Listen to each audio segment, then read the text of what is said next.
friends, hope you guys are doing well, and today I have come with a new video which is I'm going to be talking about the conversion of decimal numbers into binary numbers and vice versa. And decimal numbers, I'm going to take whole numbers as well as whole numbers with a fractional part, which are real numbers. After dividing the number, for example 25 by 2, we will obtain the quotient and the remainder, which in this case the quotient will be 12 and the first remainder will be 1.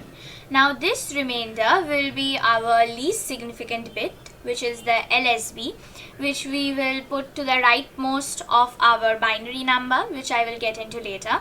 And the next step is dividing the quotient by 2 again and again. For in this case the quotient is 12, so we will keep dividing the quotient by 2, and when we divide 12 by 2 again, then the next quotient is 6 and our remainder is 0, and we will keep doing this until the quotient becomes 0. Now we have a list of remainders, and the final remainder, which we will find out before the quotient becomes 0, which in the case of 25 is 1, will be our most significant bit, which is the MSB. Now we will rearrange all the remainders from the MSB, which is the most significant bit, to the least significant bit to get our binary number. In the case of 25, while rearranging the digits from the most significant bit to the least significant bit, we find that it is 11001 and to the base of 2, which we need to write because we are converting it into a binary number. So our answer is 11001. Similarly, we will go about other whole numbers just like this. Now we will come into how to convert decimal numbers into binary numbers, which have an integral part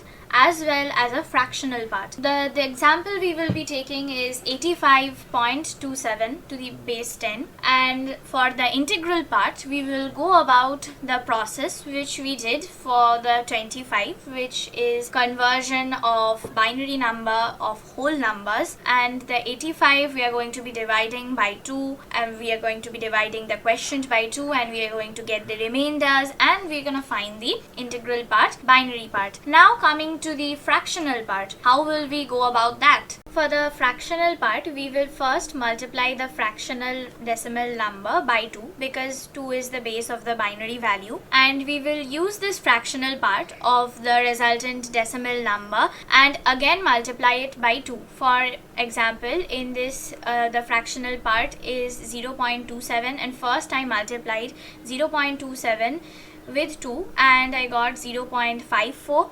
Then I multiplied again this 0.54 with 2 and then I got 1.08.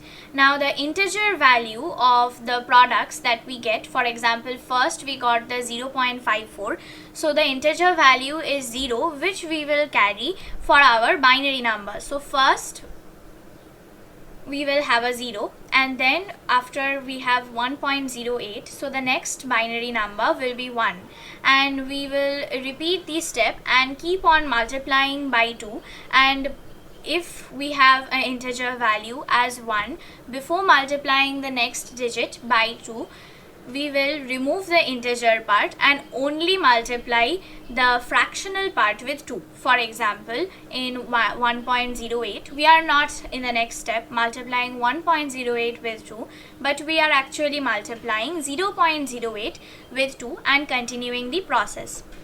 We will continue this process until we get the fractional part both as 0, and if you do not get 0, you can stop the process after the 4th iteration if you want. Now we have to keep in mind while arranging the whole binary number that the binary digits of the integral part are to be arranged from bottom to top, from the least significant digit to the most significant digit, while for the fractional part we will do exactly the opposite. So after arranging the binary digits of 85.27, we get an answer which is approximate, because we did not reach to the point where the fractional part comes to be completely 0. So the answer is given on the side, which is 10101.010000101 to the base of 2. Hope you guys enjoyed today's video. If you did, don't forget to like, subscribe and share. And if you have any doubts regarding this, feel free to write in the comments. Thank you for watching.